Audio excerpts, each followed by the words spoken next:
Hey, what's up, everybody? Welcome to the StormCast, the world's best podcast. We're live on YouTube and Twitter. So yeah, before we get into today's episode, I need to give a quick sound check because today's episode is gonna be extra special, extra fire, bringing you the best podcast in the world as usual.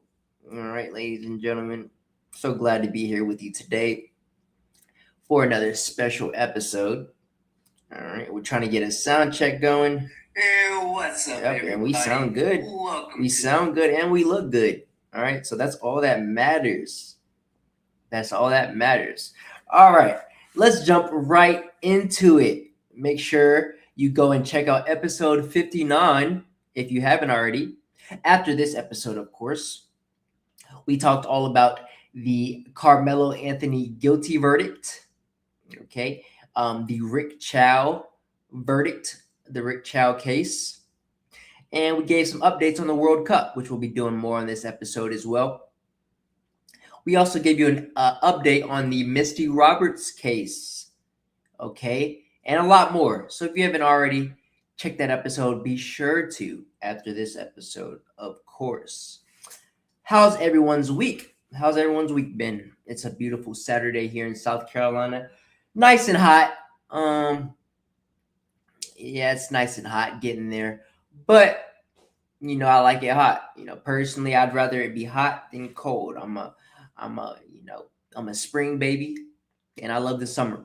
All right, a little bit of the fall until it gets too cold, and then you know that's neither here nor there. So, since last episode, I've had some doctor's appointments. Um, Recently, I realized my finger was swelling up. This finger right here, the ring finger on my left hand, to be exact. You can actually still kind of see it, kind of still swollen. So I went to the doctor, right? And I got some x rays. And one doctor told me that all of the x rays were good. Um, and then that was a sports doctor that I got the x-rays at, and then my primary doctor I got x-rays there, and he told me that the x-rays came back as the finger was broken. Okay, so how did I break my finger? Well, I have a few theories. One of them, I may have broken it possibly um, by punching the punching bag. I've been doing a lot of punching bag exercises, a lot of boxing in my garage on my punching bag. I've been letting out a lot of energy and a lot of frustration and pain into that bag. So that could have been what it was from, but I don't think that uh, that could have been what could have been. But there's another alternative. It also could have been from the gloves that I wear when I lift weights. I lift weights basically every day. I basically lift about 6 days a week now. And when I strap the glove around my finger with the weight, it could have been compressed around this ring finger a little bit too much, right? So they came back broken. So I'm gonna go see a occupational therapist here on the 1st of July in a couple days. So yeah, that's always good. Always fun to have to do more rehab and start the whole process over with. But that's just life, and so we'll get that taken care of. I'll keep you updated on that. I also cleaned out my garage. I've been wanting to do that for a while now, and I got a bunch of wheelchairs in there. I sold one of my electric wheelchairs. I had a Redmond power chair that stood up. Okay, so this power chair is my main chair that I'm in right now that you see me in. But the Redmond power chair is its own company, and they sell electric power chairs that stand up as well. And that chair, I mean, I probably only stood up in that chair a dozen times, maybe. And the times that I did stand up, one of those times, I actually got stuck in the middle of the air. Right, I was with my mom at the time. I was standing up, and I couldn't get the chair to sit back down. Right, so she had ordered the chair a while ago through my insurance. They had covered it. So it's a $35,000 chair, but There's all type of problems with it. So if you do decide to get a standing power chair, definitely go with Permobil. Get you an F5 Permobil chair, power chair, standard chair.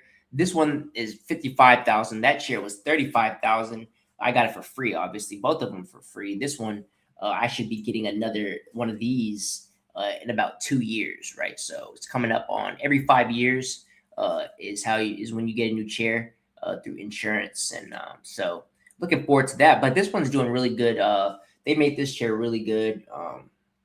No problems, no complaints with this chair. But with the Redmond power chair that I sold it back to them.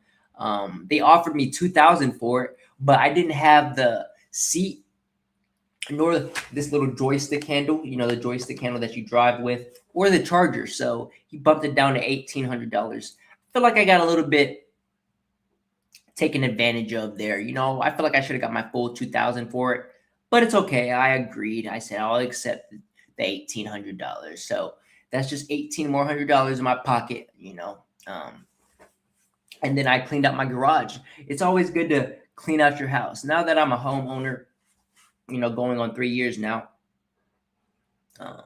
I've realized, it's a hassle sometimes to keep your entire house clean, neat, and having to, there's always repairs, little things that you don't really think of that you'll need to do as a homeowner, right? Little things you do, but just do little piece by piece, each day do a little thing. One day, clean your windows, right? The next day, mow the lawn. The next day, clean out one of the rooms in your house. The next day, clean out the other room. The next day, clean out your bathroom, right? You could just sanction everything off piece by piece. And so that's what I've been doing. And I finally got around to cleaning out my garage, and it's looking really nice in there right now. So I'm really excited. That's where I spend a lot of my time working out,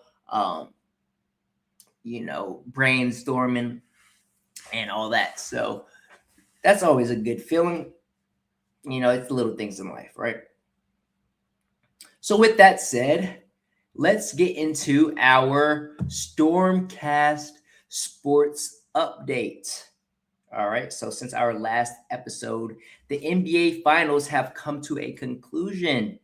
My prediction was wrong. The Knicks did not let the finals slip away. Okay. I thought the NBA was going to rig it to game 7, try to draw as much money out of it as possible. But hey, congratulations to the Knicks. They won in 5. The Knicks closed it out in San Antonio, winning game 5, 94-90 to take the series 4-1 and capture their first championship since 1973.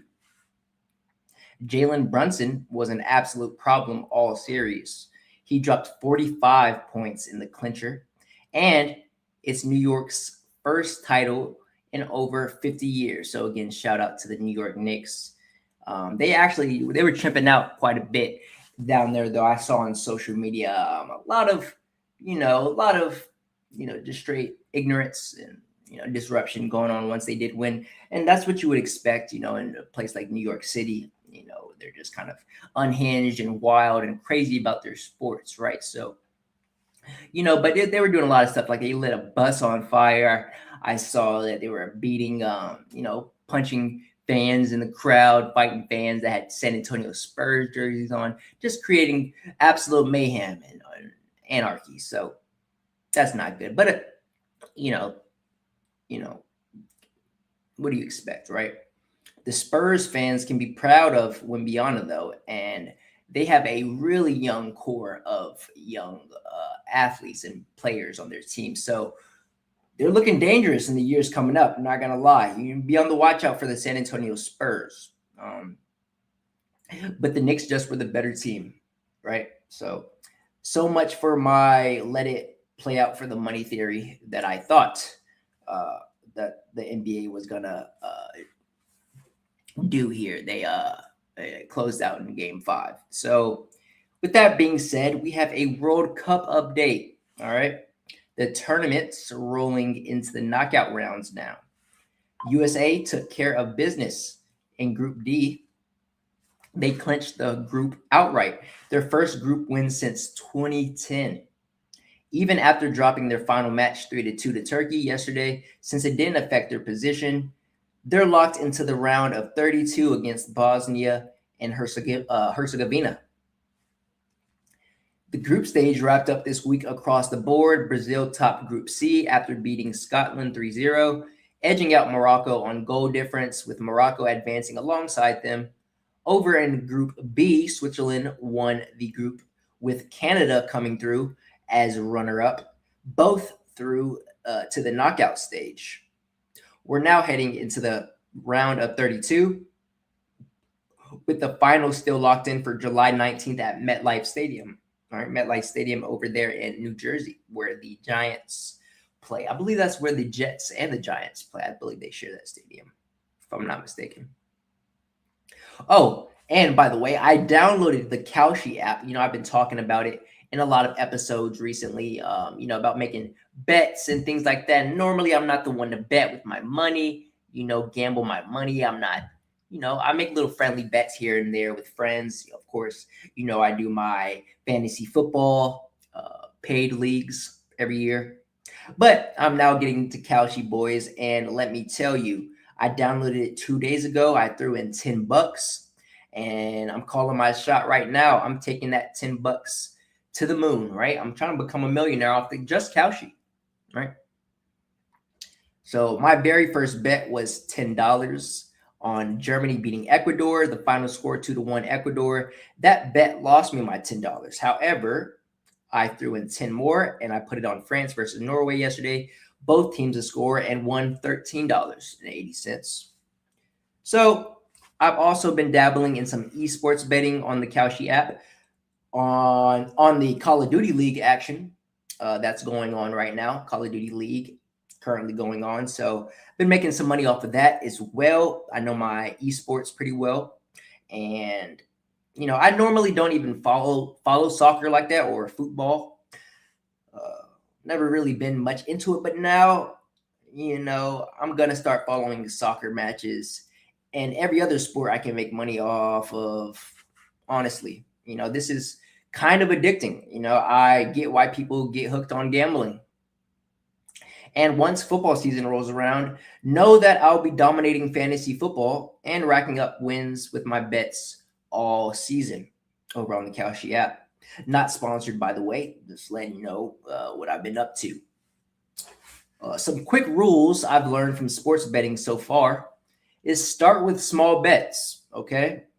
Build up your cash from there. Little bets by then, little bets here and there. Just make really safe bets that are going to win.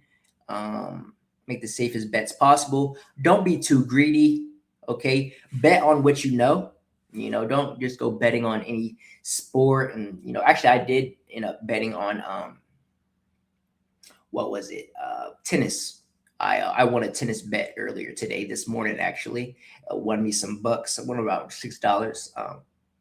Didn't even know what I was betting on, but I ended up winning. But that to be said, don't be greedy and bet on what you know. All right. And don't tell anyone your bets. It's bad luck. That's what I've noticed, because I did end up telling someone some bets that I was making, and then I lost one of those bets as well. So yeah, just don't speak on it, especially until after the game. I feel like it's bad luck. I don't know if it's superstition, but that's what I've found to be true for me personally. And if I'm going to be sitting around watching sports, you better believe I'm going to be making money off of it. Okay. I'm not just cheering for another man. All right. And his accomplishments. I'm going to be making money off of his efforts and his energy. Right. So I'll keep you updated on how my bets are going from now on. All right. That'll be something I do to let you know how that's going in future episodes. Since the last episode, also the UFC Freedom 250, the White House card, was an exciting one, right? I went 1 for 3 on my predictions, and the misses were a bit brutal. O'Malley got it done. I predicted he would knock out Ayman Zahabi in round 2, and just like I called it, he knocked him out. Beautiful knockout, by the way. He really finesse right to the chin. And then he gave the crowd a quick salute right after, so that was exciting to see. But the other two bets, total chaos, very unpredictable. Cyril Gaines straight up demolished Alex Pereira in the second round. Pereira's 3 division title bid is dead, at least for now. And the main event was maybe the upset of the year. Justin Gaethje, a massive underdog, beat the absolute hell out of Ilia Topuria for 4 rounds until Topueria's corner threw in the towel. Topuria undefeated record is now gone. Right, so that card delivered. Every single fight ended in a finish. Every single one. Absolutely incredible. Now for a little bit of a NFL update. The countdown to kickoff has begun. We are now 74 days out from the 2026 season. Kickoff is September 9th. The Seahawks are going to be hosting the Patriots for the first game of the season, which is a Super Bowl rematch to start the season. So that is going to be pretty exciting. I'm going to go ahead and call it now. The Seahawks probably win that game because the Patriots are having a lot of issues, a lot of offseason issues with their players. I'm not sure how. I think their draft was okay, but as far as I know, they had some issues with their coach, some drama in the locker room. So I think they'll start off slow on this season, and then probably pick it up a little bit from there. Like Drake May is a dog, I will say. So I really do like Drake May. So yeah, there's some stories going on that everybody's talking about related to the NFL as well. And before we get into that, let's pull up. Let's see. Boom. Let's pull up my Instagram. Okay. So before we get into that Instagram article, let's get into my Instagram. As you see here, follow me at IcyMick, where I will update you every time I am about to go live for the StormCast. All right. So as you see here, posted a story. See if I can. See, I posted a story 19 minutes ago, giving you an update, going live for episode 60. And here I am. Right. So we also have a StormCast Instagram. Let's pull that up as well. As you see here, we update you on every episode, every guest, and some behind the scenes footage as well here on the StormCast Instagram. So go and follow us on there, and my personal at IcyMick. Okay. So at the StormCast and at IcyMick. So continuing on with our NFL news, we have good old Geno Smith, right? Remember Geno Smith? The Jets traded him this offseason to be their guy, and within months, it's already a mess. He's under an active police investigation out of Davie, Florida, after his ex-girlfriend called 911 and accused him of battery, claims that included broken property and missing money. There's also now a second earlier police encounter with the same department that surfaced.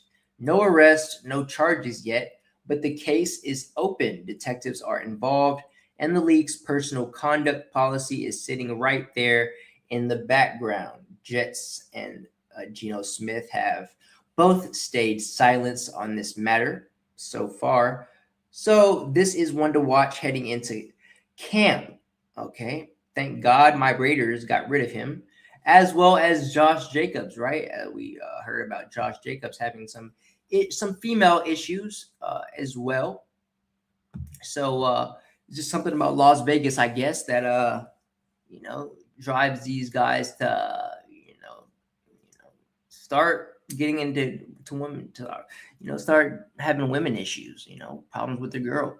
And when you make it to that league, to that point in your career, and you have that much money, influence, and you have that many people counting on you, you just need to go ahead and make these women sign an NDA. Hey, if you're gonna mess with me, you need to sign this paper stating that you won't start any issues. You won't try to expose me on anything because, these women are opportunistic predators, right? They see a rich, successful black man, such as these guys. A lot of times uneducated, right? They seem smart, like smart guys, but a lot of times they're a little bit off in the head. A little bit too many shots to the head, a little bit of CTE going on, and they go crazy. Perhaps these women aren't lying on them. Perhaps they're telling the truth. Maybe they are beating on them or whatever they accuse them of allegedly. But you need to get it to where you have your women under control. And obviously, these guys are not red pilled on women, and this is what happens when you're out there willy nilly with all that money and and dealing with predatory women. All right, so let's get into it. Geno Smith's baby mother claims he attacked her and plays video games all day. She also accused him of watching pornography and not taking care of their kid. All right, so let's roll the tape. So she's here on Instagram exposing him, and she states, "Today is the day. Geno Smith beat my ass cause he hates taking care of his special needs kid and can't be left alone with him because he'd rather watch sex online and play Call of Duty." My goodness. All right, so let's roll the tape. She just called the police. Gino just beat my ass. That's why. I came in there, I put 7 down, and I left. You ran outside and attacked me, bitch. This is crazy. You came outside and attacked me. Fuck you. I don't give a fuck about y'all. Bitch.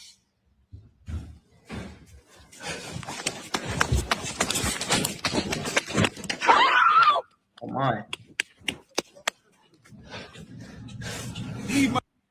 Look at this neighborhood that they're in.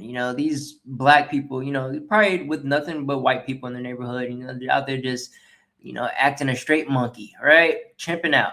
And, it's not a good look on Geno Smith. His neighbors, I'm going to now, see what's going on over there. She's in the middle of the street, yelling at people, just being dramatic, and playing the victim. So let's continue.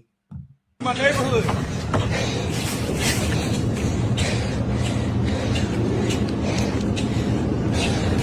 Also funny that she claims Geno was beating her when she's, running back to him, right? Usually someone who's getting beat by someone, runs away from the attacker, flees the scene, if you will. You broke my fucking computer.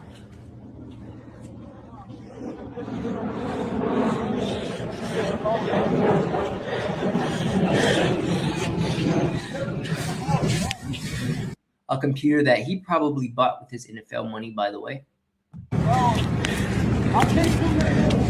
Fuck you.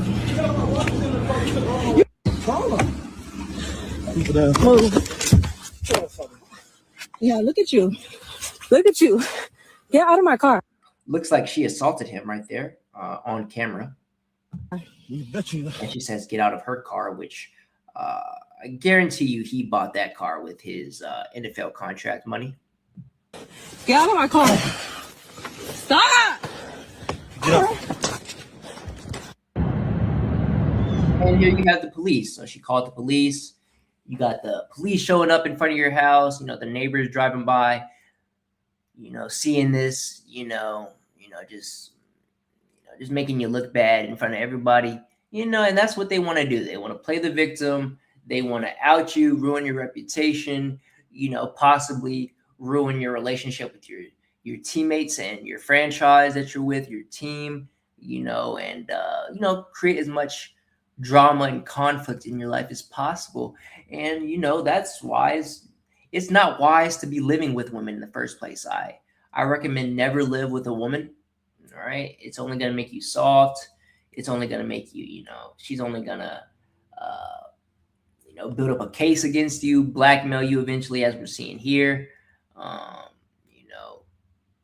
Get on you for playing video games and watching prawn all day. And it's just not a good look. You got that much money. Why live with her?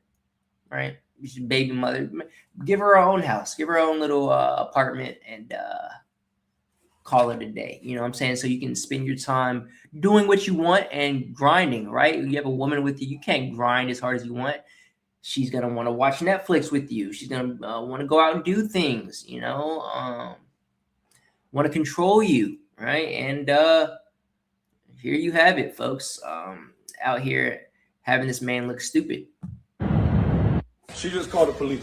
Gino just. All right, so we have more on this here. So breaking, Geno Smith was being investigated for alleged battery on Sunday, but the case is no longer open and he has been cleared, per Andy Slater. Police arrived at Smith's house after being called, checked everything out, and left without anyone being taken into custody. This comes after a woman accused Smith of allegedly attacking her. Okay, so Geno Smith's baby mom. And we won't give her any clout. No need to name her or anything like that. Check out her Instagram or anything. Just know that she's just typical baby mama, right? Baby mama drama. Geno Smith just beat my ass. That's why I came in there. I put something down and I left. You ran outside and attacked me. B word. The woman yelled in a video posted to Instagram. However, it appears no legal action will be taken at this time. The mother of Smith's child recently posted on Instagram that he is in fact more than capable father. Okay, so Geno is always and has always been more than capable of taking care of his son. Let's kill that narrative. Don't get on the internet bringing my son into your web of dysfunction. The mother of his child wrote on IG. Okay, so maybe it wasn't the baby mama who that was in the video that we just saw. Maybe that was one of his side chicks. Okay, so that's her Instagram right there. Everything Chris XO. And then you have his actual baby mother posting this on Father's Day with the caption that I just read, right? Geno is always and has been more than capable of taking care of his son. Let's kill that narrative. So on and so forth, right? And she posted more pictures here. Happy Father's Day. Okay, so at least he did have someone that did take his side there and killed the narrative. But just not a good look overall. Even if he is innocent, completely innocent in this situation, it's just not good. Especially right around the corner, we got the NFL season starting, right? You need to be a leader. You need to be there for your team. You need to be as focused and locked in on the season ahead as possible, learning your plays, learning your new teammates, learning, the calls, especially as a quarterback. You need to really be locked in, right? So this is not a good look. But hey, good luck to the New York Jets on taking that trash away from the Las Vegas Raiders. He was absolutely awful for my Las Vegas Raiders, and I'm glad we got rid of him, right? And we have a new quarterback, Fernando Mendoza, and sounds a bit delusional, of course, me saying that, this is our year, or possibly not this year, but the next couple of years, we're looking good, folks. We have a young Raiders offense, and we just got a bunch of defensive pickups, although we do need, I feel like we need one more good receiver and one more good O-lineman to completely make us like serious contenders, but we have some years ahead of us with a young offense and veteran defense. But it's looking good. We got some good pickups on defense. So we got Mendoza. We also picked up that quarterback from the Falcons. I forget his name. Kirk Cousins, that's his name, Kirk Cousins. So we'll probably have Mendoza shadowing Kirk Cousins for a while, learning the plays, learning from a veteran quarterback for a minute until he's able to step up and completely take over that Las Vegas offense. And then, we got Brock Bowers, probably the best, tight end in the league. Him and Trey McBride, right? Right there with each other, competing for the best tight end in the league, in my opinion. And then,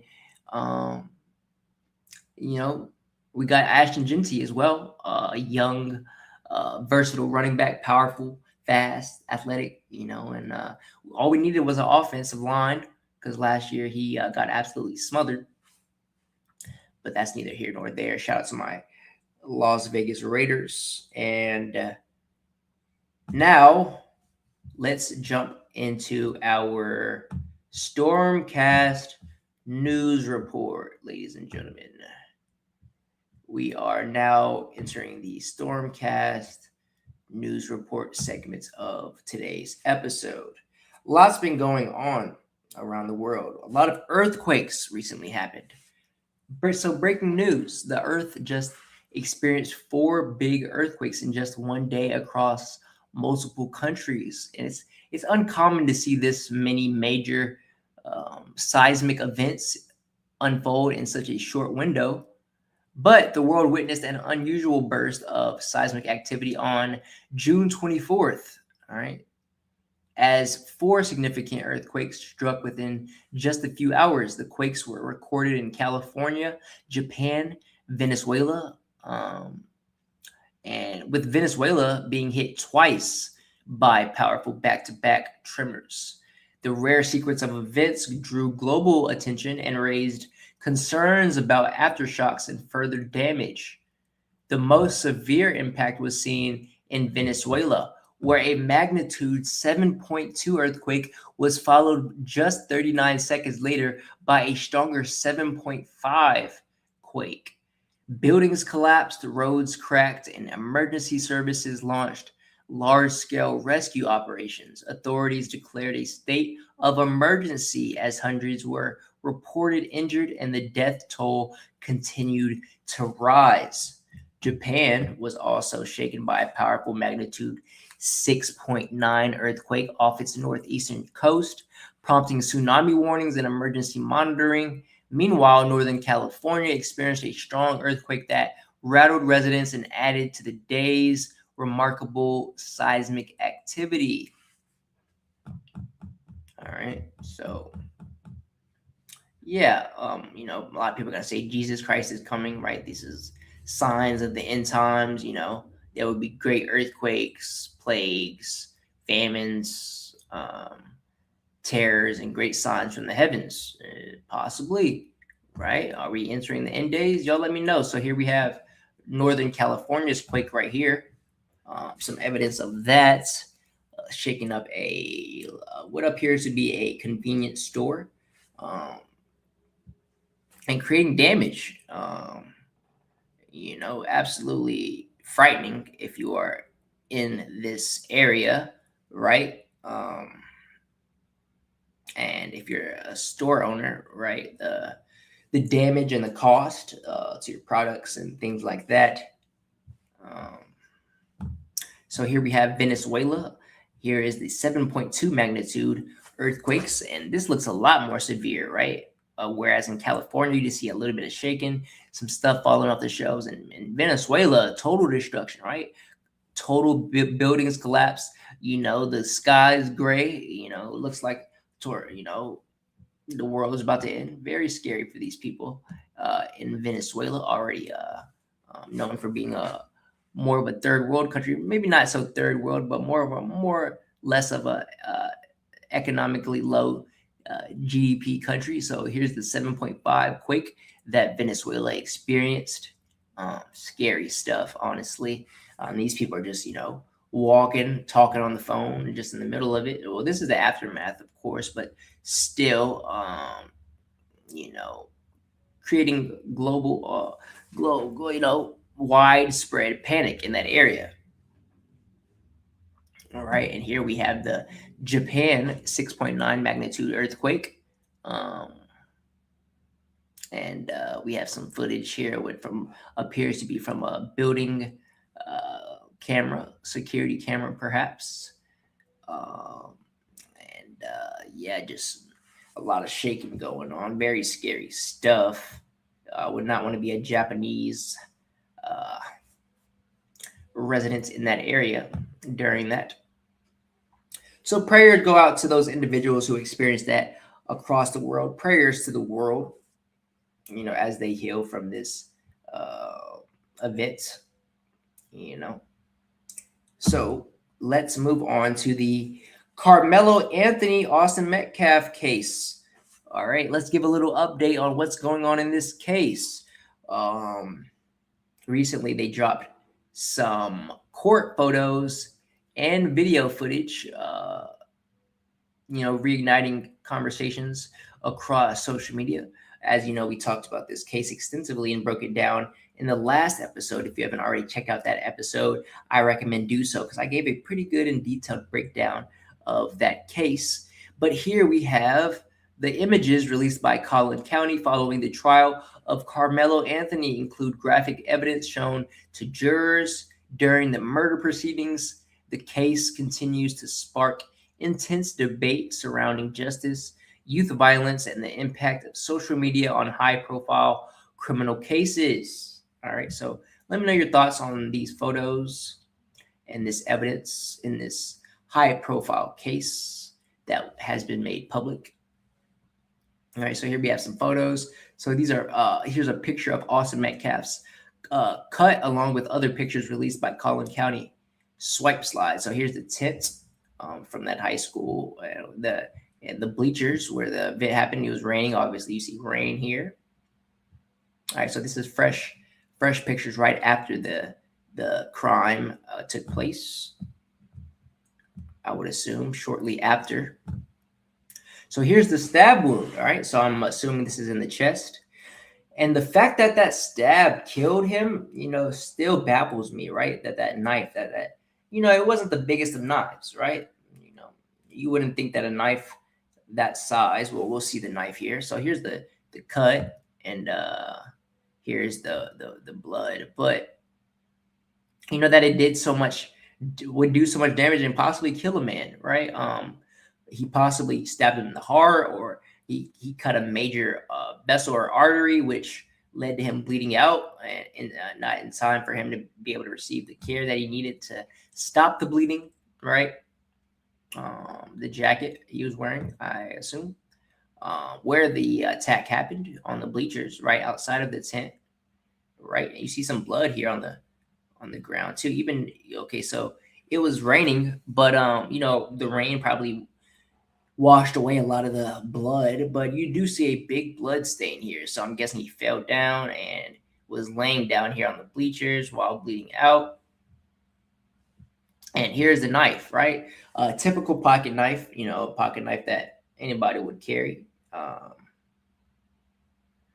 And it did so much damage, that it killed a man, killed a young man. Here we have Austin Metcalf in handcuffs after the incident happened. Let's check out some of these comments. Let's see the buffoonery that is taking place in this comments, more than likely. This person says, this is the knife they were claiming was a track cleat tool. I didn't really see anybody claim that it was a track cleat tool. I was always under the impression that it was a pocket knife. I never heard that theory. But this person says, I thought they said it was a tool to clean cleats. Okay, same thing as the other comment. This guy, okay, this is what I was expecting from the comments right here. All white jury and the judge just retired. Yeah, appeal coming soon. All right, so, yeah, he did appeal. So here we have, okay, let's pause it. We have here, newly released surveillance and body cam footage reveals key moments in Karmelo Anthony case. Let's give it a listen. What's up? Oh, no, wrong. Okay, so here we go. Wrong video. All right, here we go. Stadium and police body cam from Anthony's arrest. The surveillance video begins before the stabbing, with Austin Metcalf and other students entering the stadium See, don't tell me his name. and making their way toward the Memorial High School tent. That tent would become the center of the entire case. The footage is distant and grainy, but it shows students gathering around the tent area during the rainy track meet. Witnesses testified that Karmelo Anthony was under the memorial tent. So doesn't look like there's many tents. Okay, perhaps that's why Karmelo Anthony decided to go over to that tent, or apparently he did know one of the witnesses claimed that they knew each other, and that he invited them over there. But either way, it doesn't look like there's many tents, over there. And perhaps that's why he went under this tent. That's another reason. he could have brought up. You know, it was raining outside, needed to get, take shelter, whatever. That's just some of my thinking. That's what pops up in my head. Let's continue though. That Austin Metcalf and other Memorial athletes asked him to leave, and that the confrontation escalated from there. In the released surveillance footage, you can see movement around the tent, then students reacting and scattering. Anthony is then seen running out of the tent area and leaving the stadium after the stabbing. All right, here is he running. Looks like a coach can be seen putting his arm around Karmelo Anthony and walking him around the track. Track coach Vincent Hooper testified that he put his arm around the teenager's shoulders shortly after the fatal stabbing. When the coach asked what happened, Anthony reportedly told him, "He put his hands on me. I stabbed him." Hooper then warned Anthony that if the victim died, it would change the rest of his life, to which Anthony replied, "He's not going to die," before becoming emotional and crying. From there, the footage shifts to the police response. He's not gonna die. Oh, on the contrary, young man. Cam video shows Frisco police officer Eduardo Cortez making contact with Anthony after the stabbing. Anthony is placed in handcuffs and searched. In the video, Anthony can be heard crying and saying, "He put his hands on me. I told him not to. He put his hand on me." Memorial tent over there, guys. All right. He put his hands on me. I told him not to. He put his hands on me. In another body cam angle from an assisting officer, Anthony can also be heard responding after officers refer to him as the alleged suspect. He says, "I'm not alleged, sir. I did it." It's the alleged suspect. Okay. I am. No, I'm not. I know how it goes. I'm not alleged. I did it. Okay. Those statements became a major part of the trial. The defense pointed to Anthony saying he told Austin not to touch him as part of the self-defense argument. Prosecutors focused on the stabbing itself and argued Anthony did not have the right to meet a shove with a stab. The released evidence also includes images of the knife prosecutors said was used in the stabbing. Judge has now released. There you have it, folks. That is the released surveillance footage that revealed the key moments in the Karmelo Anthony case that was showed to the jurors, in which they deliberated on and found him guilty. So that's the court. Now that the court has released the surveillance footage and body camera video from the incident, we have a much more clear timeline of what happened before, during, and after the stabbing of Austin Metcalf, right? The video supports the sequence of events presented at trial, showing the confrontation near the team area, the immediate aftermath, and the arrest, while the body camera footage captures Karmelo Anthony admitting he stabbed Austin Metcalf and stating that Austin had put his hands on him, which was consistent with his later self-defense claim, right? However, the footage alone does not prove or disprove self-defense, because the legal question is whether the force used was reasonable under the circumstances, right? The jury considered the video alongside witnesses' testimony, forensic evidence, and all of the other evidence presented at trial before ultimately rejecting the self-defense argument and convicting him. The newly released footage provides more context and a much more clear timeline, but it does not fundamentally change the facts or the outcome of the case. As for what's next, Anthony filed his notice of appeal less than 24 hours after his conviction, and he's now got a new pro bono legal team, including Texas NAACP President Gary Bledsoe and attorney Russell Wilson II, conducting an independent review of the trial record. Their stated focus is identifying any legal errors during the proceedings. And one attorney, not connected to the case, has pointed out that the racial dynamics raised during trial could become part of that appeal, right? The fact that there was no black jurors, blasey this, blasey that. The defense has 30 days from receiving the trial transcript to file their actual appeal briefing. And on a case this complex, an extension is likely. So This isn't close to over, folks. It's headed to the Texas Court of Appeals. And that process typically takes months, if not longer, to play out. All right, so Karmelo Anthony will be in jail for, however long until that plays out. So, overall, I don't think his appeal goes through personally. I know a lot of people on the internet, I see a lot of people, a lot of pro-black, people, especially, the black people want to say, he's innocent, he's free, he only defended himself, even with the evidence that has been shown. And the white people and the other people want to say that he's guilty, lock him up, put him under the jail. And, both sides have their arguments. And, being a rational, based, observant individual myself, and after reviewing the case and seeing it with my own eyes, I can just pretty much make a prediction that he's probably not gonna have his appeal approved, and he's gonna be in jail for however many years it was. I believe it was 35 years or something crazy like that. So yeah, I'll keep you updated. So I'm gonna call you Ben. Going crazy. All right, my Instagram is going crazy. All right, so I will keep you updated on that Karmelo Anthony case when new stuff pops up surrounding it, right? If we need to cover any more of it. But like I said, I don't think it's looking too good for that young man. All right. Moving on to some more news going around the world. Crazy world we live in. A fan of Columbine opens fire at a library. A man, 18, fan of Columbine shooting. Remember the Columbine shooting that happened in 1999? Those two kids that went into that school and shot everybody up. Apparently they have a fan base out there, people who look up to them for whatever reason, right?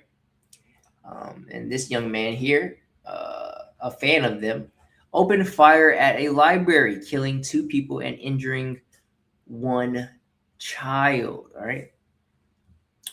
So, man, 18, fan of Columbine shooting, opened fire at a library, killing 2 people and injuring 1 child in Chico, California on June 22nd, 2026. 18-year-old Bradley Scott Sayer entered the Buttle County Library, where he opened fire with a shotgun in what authorities described as an attempt to carry out a Columbine-style massacre. He killed 2 adult patrons, 74-year-old Robert Johnson and 46-year-old Jacob Hull, and injured a child with glass fragments before being quickly apprehended by police.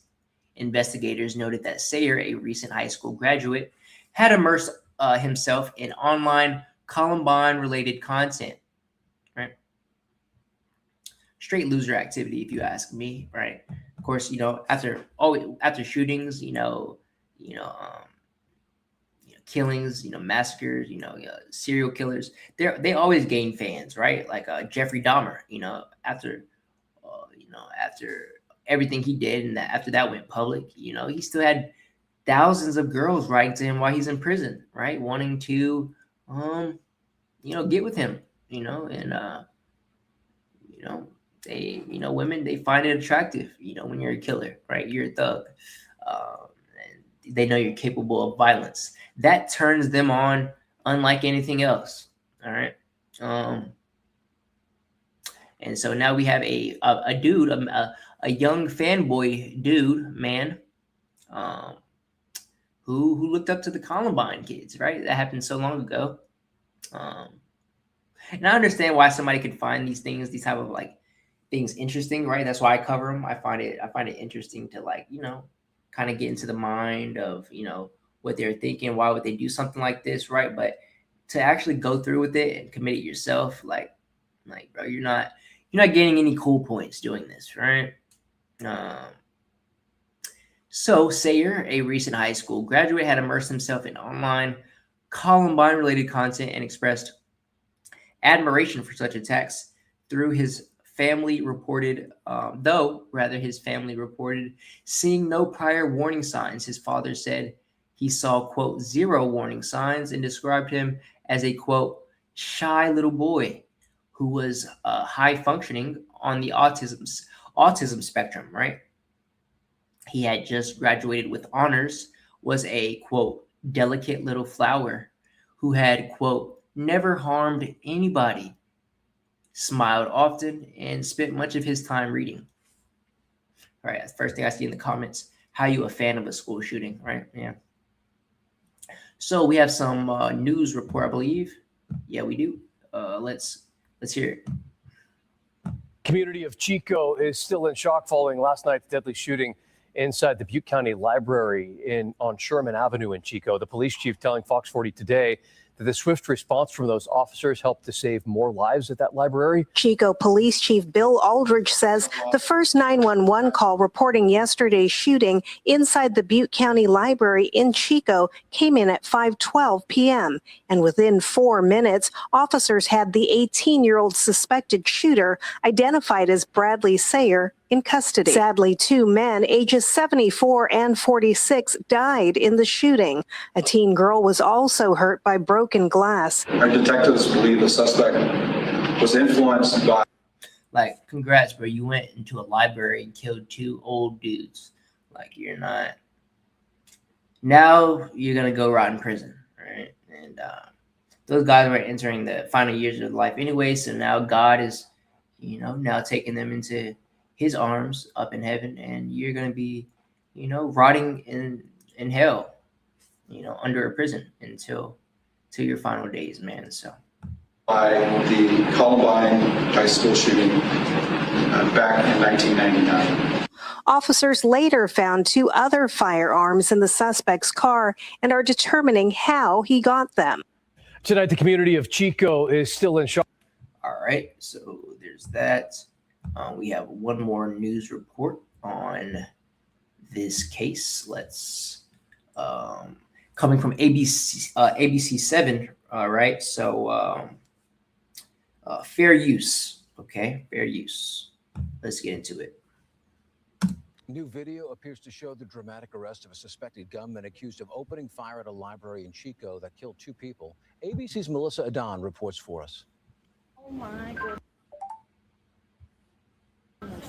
We're seeing chilling images of police with drawn rifles in the streets of Chico, California, swarming the Butte County Library Monday night after reports of a shooting. They have an active shooter at the library. The police chief saying officers responded in less than 4 minutes after dispatch got the 911 call. The call, as it was open in our dispatch center, the dispatchers could overhear what they described as screaming and gunshots. Investigators saying 8 shots were fired, killing 2 people. Police identifying them as 74-year-old Robert Johnson and 46-year-old Jacob Hull. They were patrons of the library and did not know the gunmen. One female juvenile was injured with non-life-threatening injuries due to broken glass, according to authorities. She's since been released and sent home with family. They have a male suspect in all black clothing, long rifle. Detectives identified the 18-year-old suspect as Bradley Scott Sayer. Well. Am I right? Well. Video shows what appears to be the suspect being arrested. Police say the suspect may have been linked to an online group that admired mass killers. He has no known connections to any of the victims in the library. And based on information revealed during the interviews, our detectives believe the suspect was influenced by the Columbine high school shooting back in 1999. Melissa Adon, ABC News, Los Angeles. New video appears. So yeah, that kid definitely looks like he's on the spectrum. Definitely on the spectrum a little bit. Kind of looks like a crazy, typical school shooter. Right? Let's be real. That's he fits the narrative. All right, the stereotype. So we'll keep you updated with that, what's going on with that case, if any more details arise in that situation. Moving on, we have a 23-year-old cured of sickle cell disease through gene therapy, right? A 23-year-old man becomes the first person in Louisiana functionally cured of sickle cell disease through gene therapy after battling the disease, right? So that's good news. You know, sickle cell is more of like a disease that affects Black people. I believe it primarily affects Black people, people of African, African descent.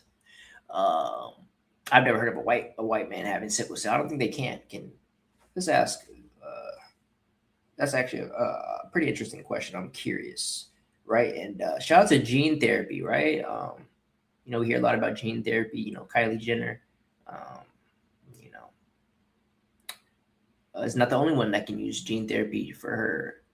You know, so now we have it using in the medical field, right? For good reasons other than designing babies, right? But that's neither here nor there.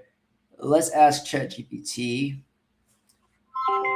Can white people or Caucasians contract sickle cell disease? Sickle cell disease is much more common in people of African, Mediterranean, Middle Eastern, and South Asian descent. It's quite rare in white or Caucasian populations, though there are some cases. Typically, it's inherited from both parents carrying the sickle cell trait. And in most cases, both parents would be from populations where the trait is more common. Ah, okay. So what percentage of people get sickle cell disease?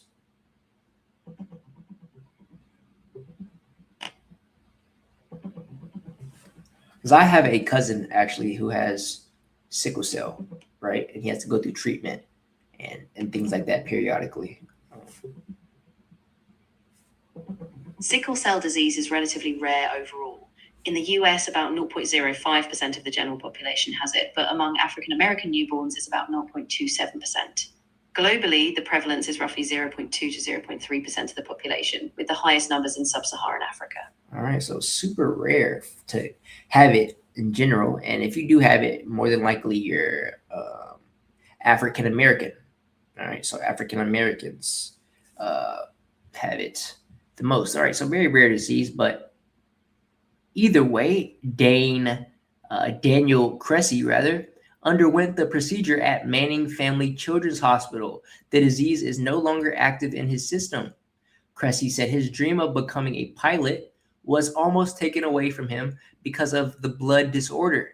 He said it was a 2-year journey under the procedure, and he wants to pay that forward with his own nonprofit to help other people going through the sickle cell treatment. All right. So there's good news out there, guys. There are good things happening out there in the world. Although, in the headlines, if you pay attention to the media, in the news, all you'll see is negativity. But every now and then you'll get a sprinkle of hope for humanity. And here you have it, folks. Here's your daily sprinkle of positivity. So let's hear what they have to say from Fox News. Fair use. Is a 23-year-old New Orleans man rings in a new future at Manning Family Children's Hospital.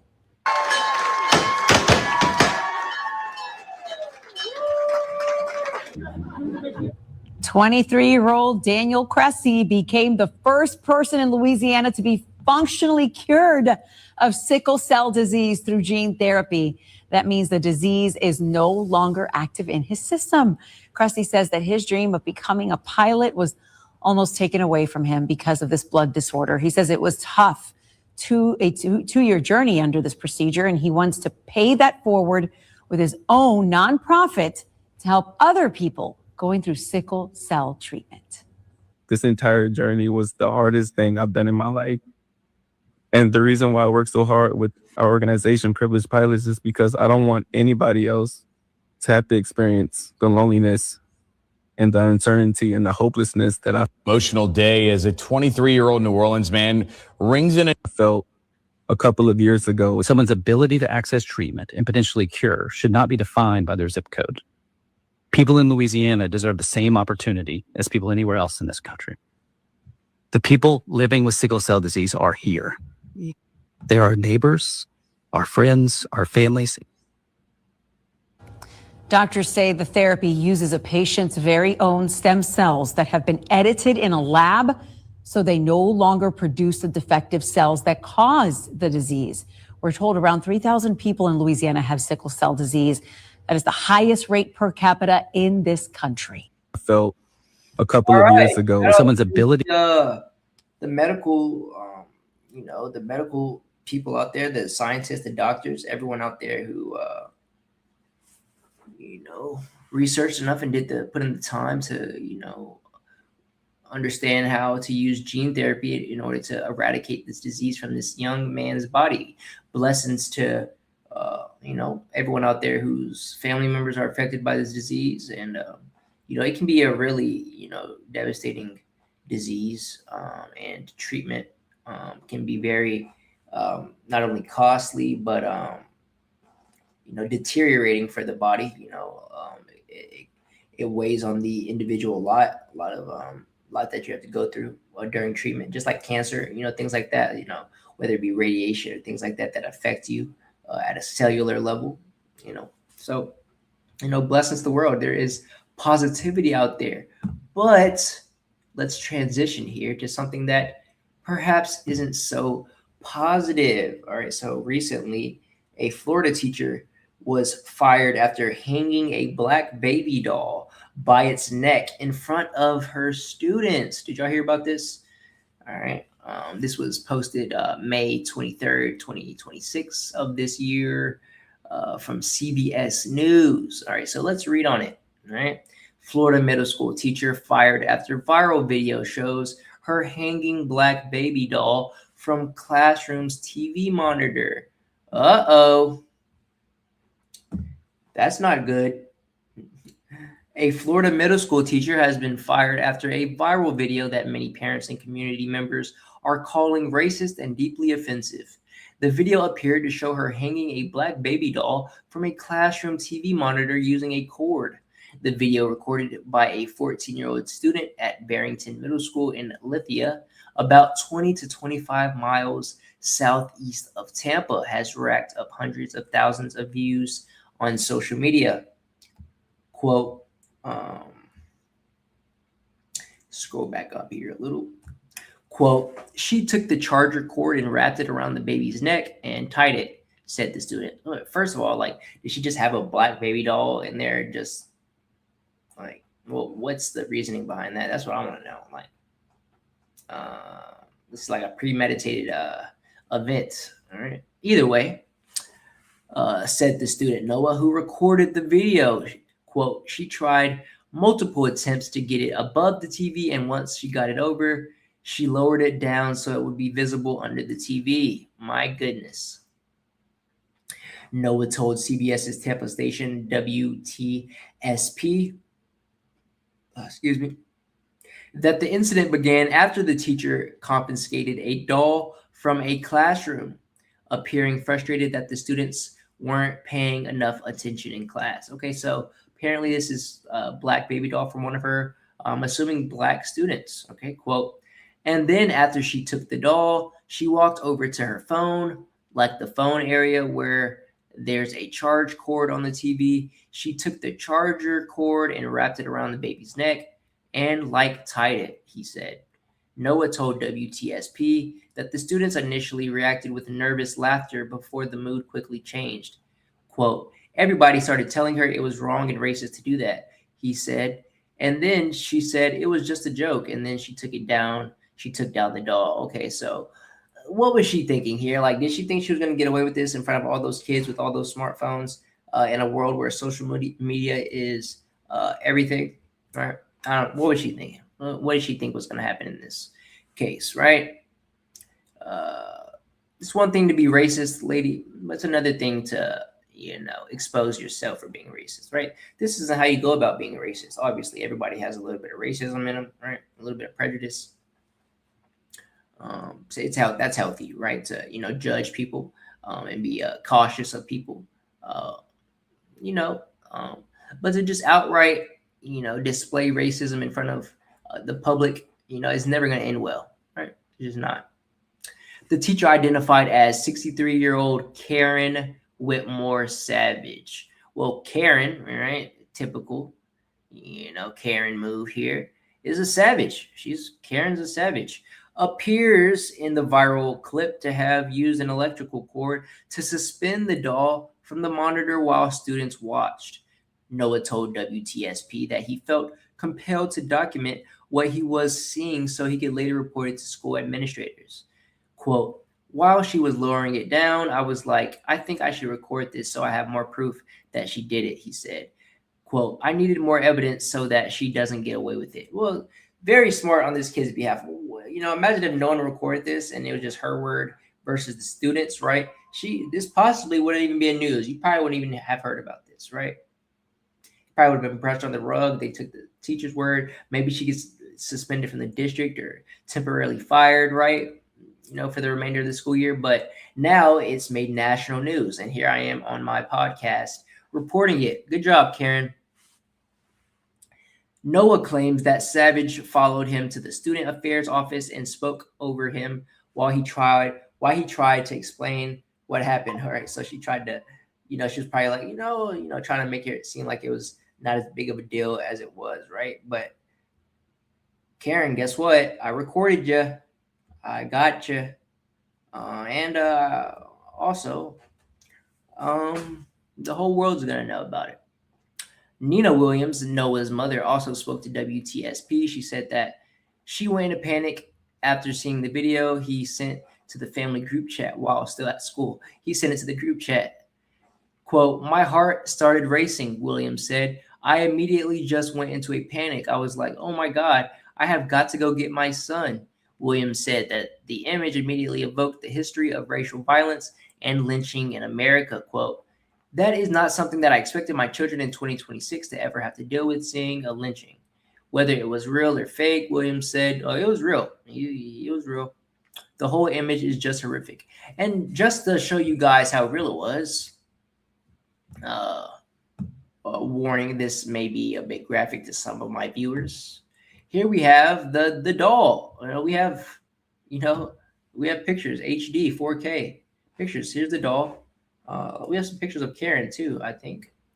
Let's see what Karen looks like. Miss Savage. Oh, Miss Savage. There you go again, Miss Savage, being all controversial and whatnot. What a shame. Absolute crazy. Absolute craziness. Hey, Miss Karen, she a bit of a cougar. I ain't gonna lie. Hey, but you can't be doing that, Miss Savage. Come on, Karen.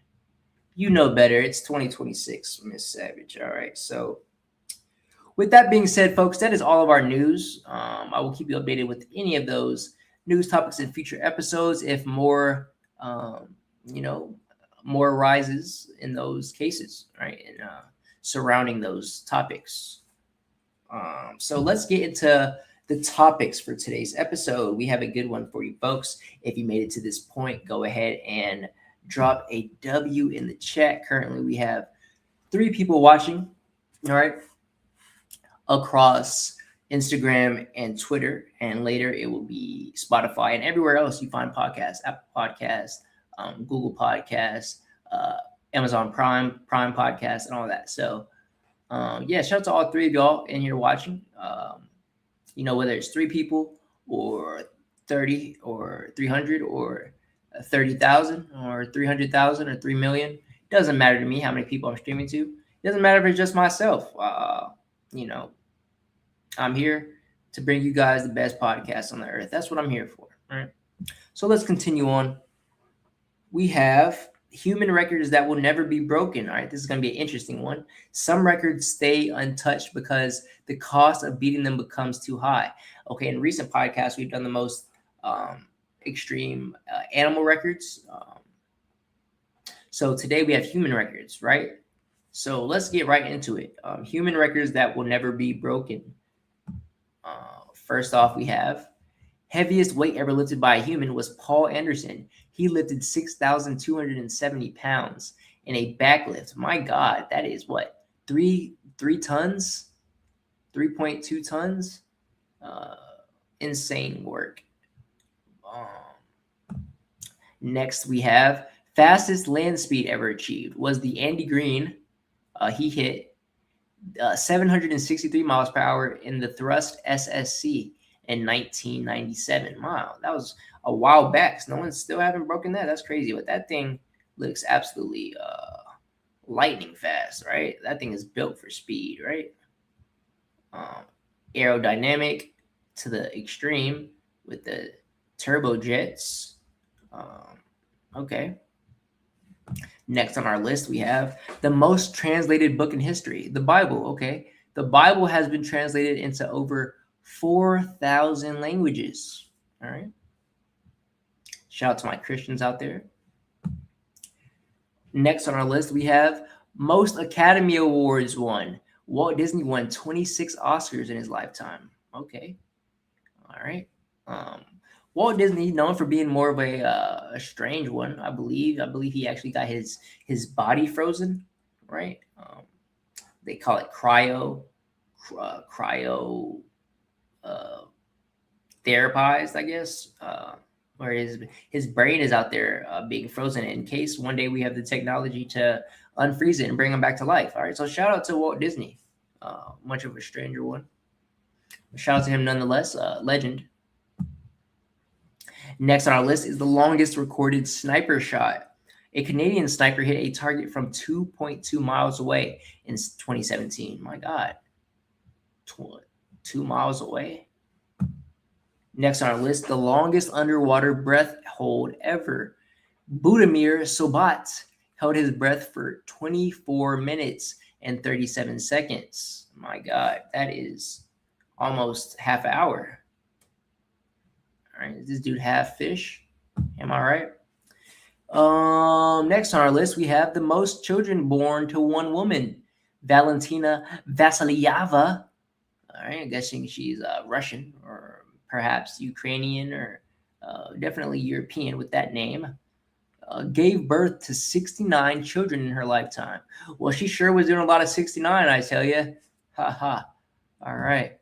Next on our list, most powerful nuclear explosion. The Tsar Bomba detonated with 50 megatons of force. All right. To compare that to Mount Everest, as you see here, this is Mount Everest, and this is the mushroom cloud from Tsar Bomba. So that thing definitely reached into space. Absolutely incredible. Next on our list is the most babies born in a single birth. Nadia Suleiman gave birth to 8 babies. Okay, octuplets, I believe they call that. Incredible. All right, absolutely incredible. All right. With that being said, let's move on to our next topic, folks. We have, if you don't get fit now, you never will. A new data suggests if you aren't fit by age 35, you likely never will be. All right. So a new longitudinal study followed the same group of adults for 47 years to examine how physical capacity changes across the human lifespan. Researchers repeatedly measured aerobic fitness, muscular endurance, and muscle power from adolescence into the early 60s. Into their early 60s, right?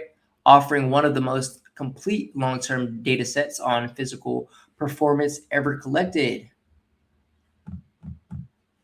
But what makes this research notable is not just the size of the decline observed, but when it begins. The data show that peak physical capacity occurs well before midlife, with measurable decline starting long before traditional markers of aging appear. While physical activity at any age was associated with better outcomes, the study highlights that later life fitness unfolds under fundamentally different biological conditions than early adulthood, when growth and adaptation dominate, right? So the younger you are, the more optimal it is and precious it is for you to start becoming as fit and as optimized as possible and as healthy as possible for your later years, right? Setting your later self up for a long and healthy health span rather than lifespan, health span. Taken together, the findings suggest that aging does not suddenly reduce physical ability, but gradually reshapes what is physiologically achievable. Fitness later in life remains meaningful and responsive, but it is increasingly defined by how early life capacity, long-term activity patterns, and the timing of decline intersect over decades. All right, so let's get some more into this study. So that's pretty much what we've read. But so across all performance traits, physical capacity peaked before age 35, then entered a steady decline that accelerated with age. By early old age, total losses from peak range from roughly 30% to nearly 50%. Individuals who were active earlier in life consistently maintained higher absolute performance levels decades later. All right. After your mid-30s, fitness improvements happen on top of a declining biological baseline, not a rising one. So you can still get fitter later in life, but reaching truly high capacity becomes harder because the ceiling is already moving downward, right? So early fitness acts like stored capital, giving you more capacity to draw from it as decline sets in. Late training works best as preservation and slowing loss, so not recreating a missed peak. All right, so when you train later in life, you're more so preserving what you already have rather than creating a peak for yourself, right? So why does this matter? Most people associate decline with old age, but the biology shows it begins while you still feel young and capable. As people age, the gap between the fit and the unfit widens dramatically, making early habits more consequential over time. Fitness in adulthood becomes less about dramatic gains and more about resisting and accelerating loss.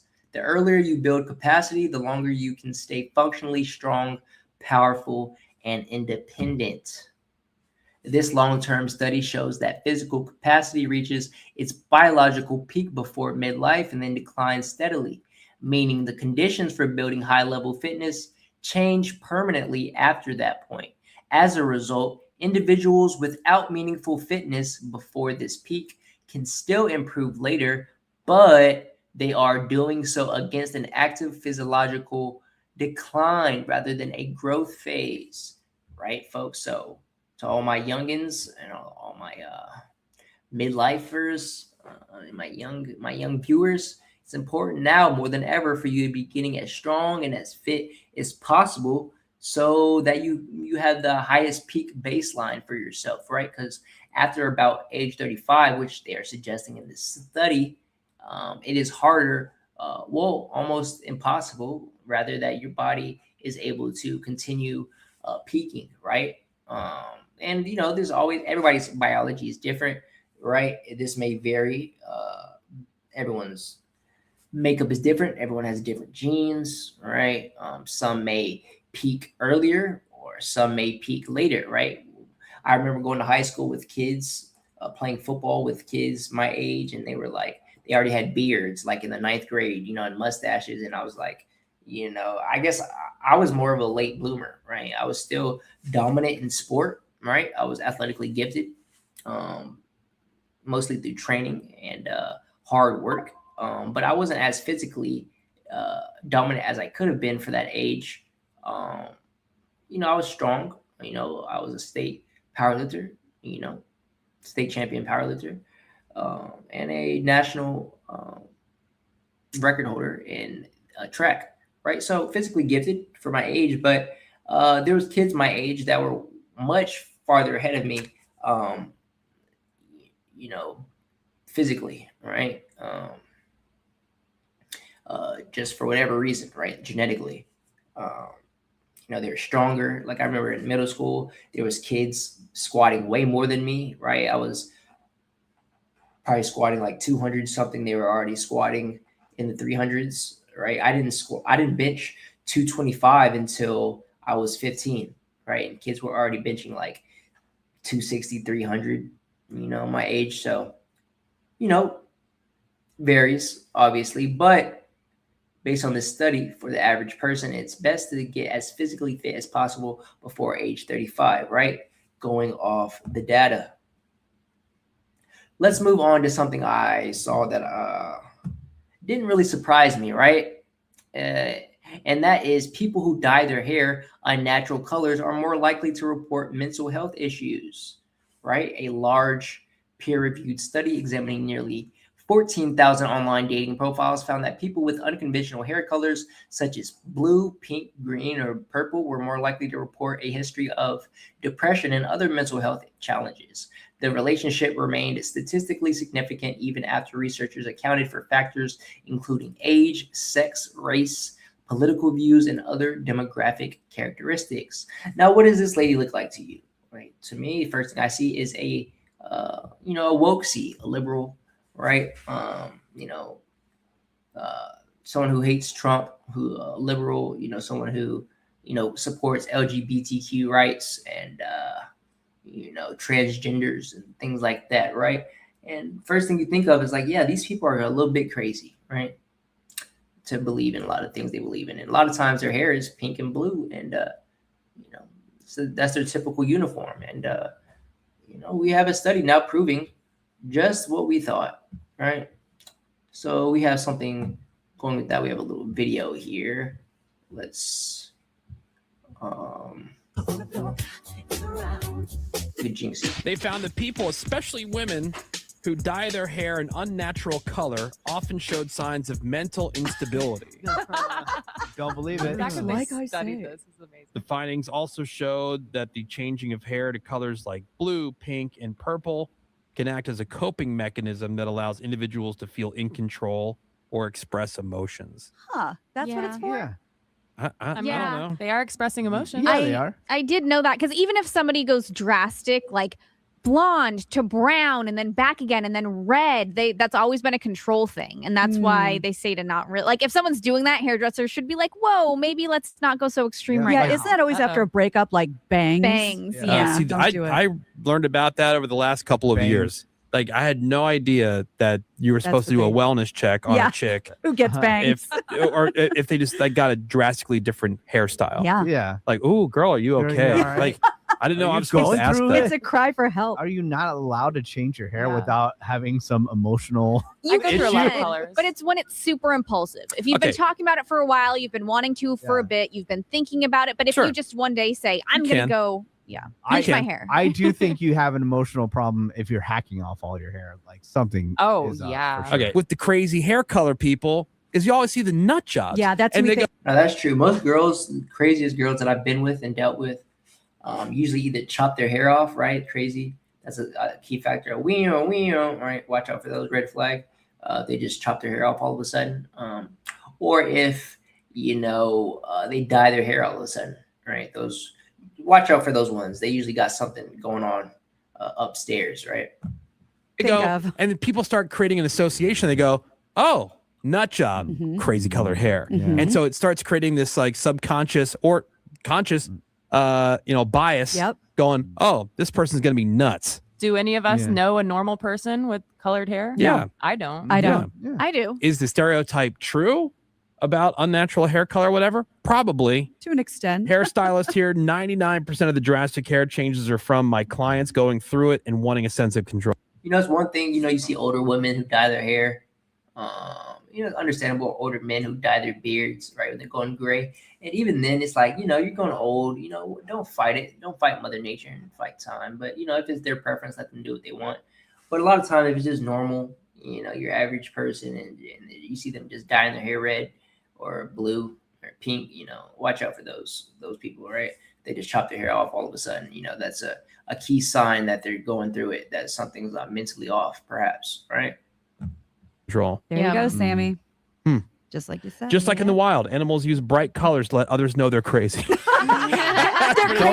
crazy and poisonous. Hey, Stay away from me. I'm just reporting what the Journal of Psychology was talking about, this study or whatever. This is not our study. This is not our hypothesis. We're not the ones throwing. I'm just trying to get some thoughts. Dyeing your hair on natural colors is a sign of depression or some other kind of like coping mechanism. Yeah. So Hey, do you? Hey, do you? Yep, that's right. Do you? To each their own, right? But it's just a sign right there. It's a big, big sign, folks. All right, we have Elgrin in the chat. What's up, Elgrin? Shout out to you, man. Appreciate you, man. Dropping a W in the chat.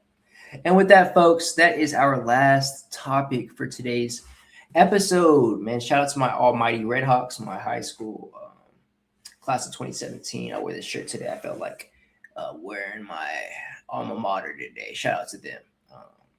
They recently just got a new workout facility, right, that they didn't have when I was there. I'm kind of jealous, but I got offered to go and do a speech there actually recently for the Mark Mickens Award that they have each year at my high school, commemorating the most resilient athlete each year. And I didn't go this year. I couldn't make it.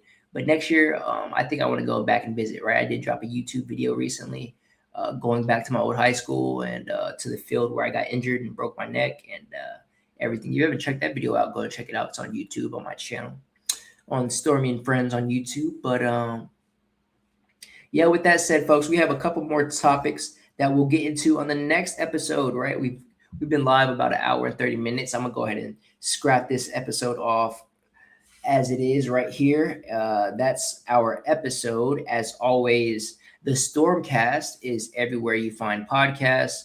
So subscribe to YouTube, subscribe on YouTube, rather, Stormy and Friends, or drop a 5-star review on Spotify. You can find us on Spotify by typing in the StormCast, right?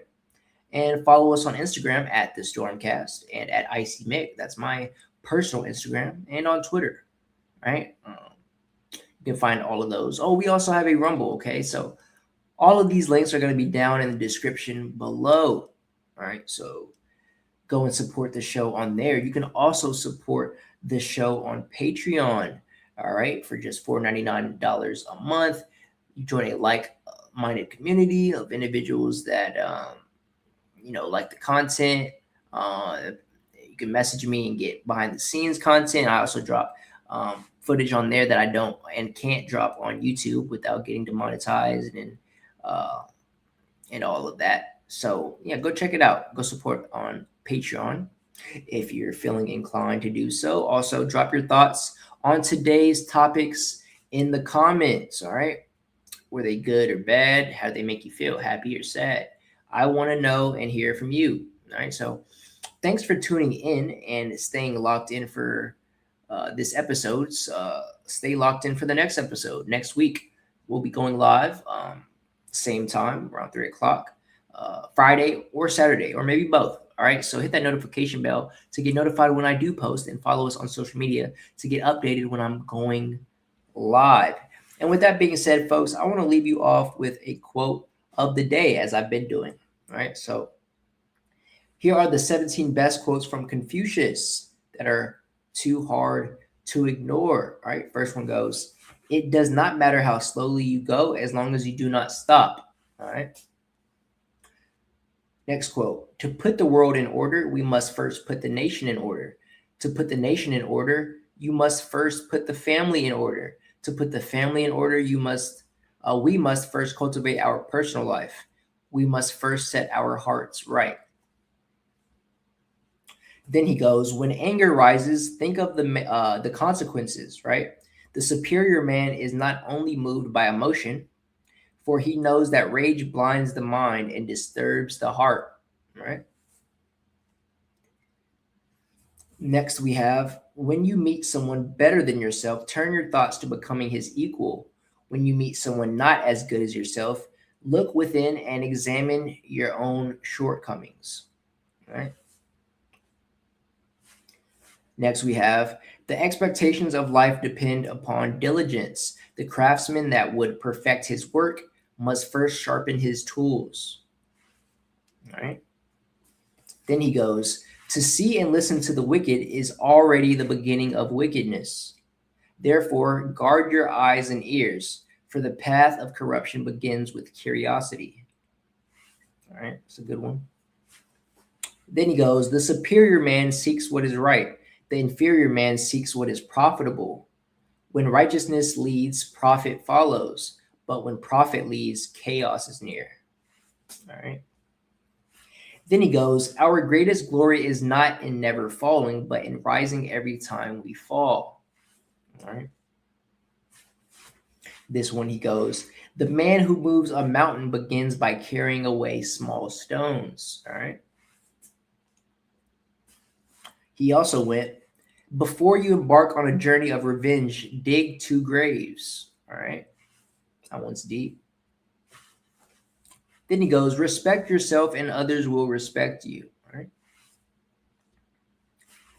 He also goes, a person who rules by virtue is like the North Star, steady and unmoving, while all others naturally turn toward it. Power gained through force fades, but power earned through integrity endures. All right. He also goes, if you think in terms of a year, plant a seed. In terms of 10 years, plant trees. In terms of 100 years, educate the people. All right. Confucius also said, he who conquers himself is the mightiest warrior. All right. He also said, wheresoever you go, go with all your heart. All right. A lot of these you may have heard before, but very powerful, very insightful wisdom that Confucius bestowed upon the earth. He also said, do not worry that others, excuse me, voice is getting dry now. He also said, do not worry that others do not know you. Worry instead about whether you truly know yourself. For the man who understands himself needs no recognition to find peace. All right. Then he said, if you look into your own heart and find nothing wrong, what is there to fear? True peace does not come from wealth or status, but from a conscious, clear, and a heart at rest, rather. All right. Voice getting dry.